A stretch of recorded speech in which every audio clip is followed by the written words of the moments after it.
প্রতিটি ভূমিকম্প, প্রতিটি ঝড়, প্রতিটি বিস্ময়কর ঘটনা আল্লাহর দেয়া এক একটি বার্তা। গত শুক্রবার বাংলাদেশে যে ভূমিকম্প হলো, আমরা কয়েক সেকেন্ডের জন্য অনুভব করলাম পৃথিবী কত দুর্বল আর আমরা মানুষরা কত অসহায়। এক মুহূর্তেই বিল্ডিং কেঁপে ওঠে, মানুষ দৌড়াতে থাকে, ভয় ছড়িয়ে পড়ে। এগুলো আমাদের চোখে আঙুল দিয়ে দেখিয়ে দেয় কিয়ামতের ঘটনাগুলো কত ভয়াবহ হবে।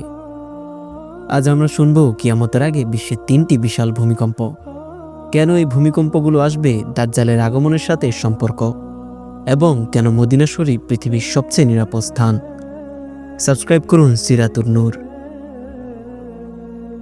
রাসূল সাল্লাল্লাহু আলাইহি ওয়াসাল্লাম একদম পরিষ্কারভাবে বলেছেন, কিয়ামতের আগে 3টি বিশাল ভূমিকম্প হবে, একটি পূর্ব দিকে, একটি পশ্চিম দিকে এবং একটি আরব উপদ্বীপে। এগুলো সাধারণ ভূমিকম্পের মতো নয়, এগুলো হবে এমন বড় বিপর্যয় যা একটি অঞ্চলকে পুরোপুরি ধ্বংস করে দেবে।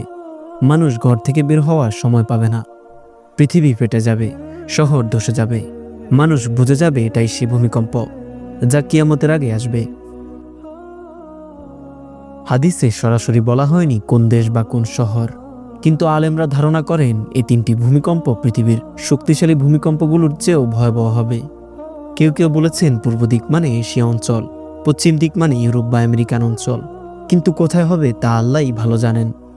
আমাদের কাজ হলো এগুলো এলে যেন বুঝতে পারি কিয়ামতের ধাপগুলো শুরু হয়ে গেছে।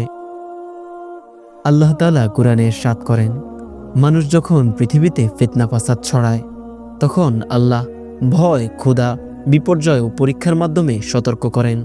সূরা বাকারা। সূরা রুমে আল্লাহ তাআলা ইরশাদ আবার করেন, সমুদ্র ও স্থলে বিপর্যয় দেখা দেয় মানুষের কাজের কারণে। অর্থাৎ মানুষ যখন পাপ, অন্যায়, জুলুম, অশ্লীলতায় ডুবে যায়, আল্লাহ তখন পৃথিবীতে ছোট ছোট কাঁপুনি, ঝড়, বন্যা দিয়ে বলেন, ফিরে এসো আমার দিকে। ভূমিকম্প হলো আল্লাহর সতর্ক করার একটি নিদর্শন, শাস্তি নয় বরং ফিরে আসার জন্য আহ্বান। রাসূল সাল্লাল্লাহু আলাইহি ওয়াসাল্লাম আরো বলেন, আরব অঞ্চলে ভূমিকম্প হবে এবং এরপরই দাজ্জাল বের হবে। মানে আরবের ভূমিকম্প হবে দাজ্জালের আগমনের অন্যতম বড় লক্ষণ। অনেক আলেম মনে করেন আরবের সেই ভূমিকম্প এত ভয়ঙ্কর হবে যে মানুষ দিগ্ভ্রান্ত হয়ে যাবে, শহরগুলো ধসে পড়বে, মানুষ জানবে ফিতনার যুগ শুরু হয়ে গেছে।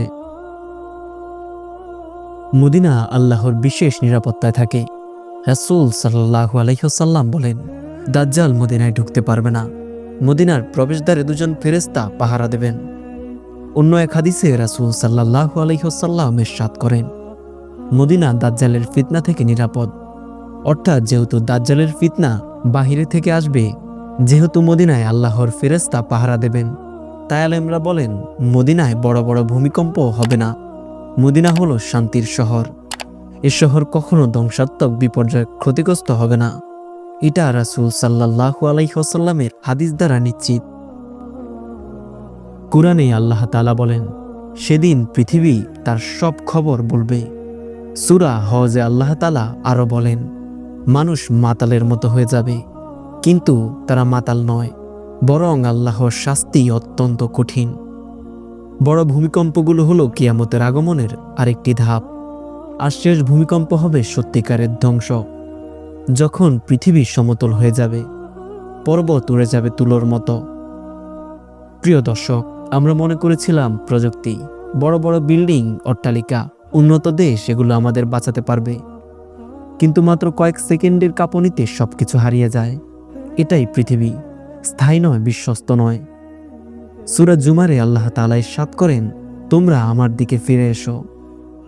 ভূমিকম্প আমাদের ভয় দেখানোর জন্য নয়, আমাদের অন্তরকে নরম করার জন্য, আমাদের তওবার দিকে নিয়ে যাওয়ার জন্য, আমাদের মনে করিয়ে দেওয়ার জন্য মৃত্যু খুব কাছে আর কিয়ামত আরও কাছে। গত শুক্রবারের সেই ছোট ভূমিকম্প আমাদের চোখে আঙ্গুল দিয়ে দেখিয়ে দিয়েছে এটা ছিল আল্লাহর ছোট্ট একটি সতর্কবার্তা। কিন্তু সামনে আসছে এক ভয়ঙ্কর ভূমিকম্প, যার সামনে আজকের কাঁপুনি কিছুই নয়। আল্লাহ আমাদের ঈমানকে শক্ত করুন, আমাদের ভয় নয়, হিদায়াত দিন। ফিতনার যুগে তিনি যেন আমাদের সোজা পথে রাখেন। সাবস্ক্রাইব করুন সিরাতুন নূর। আসসালামু আলাইকুম ওয়া রাহমাতুল্লাহ।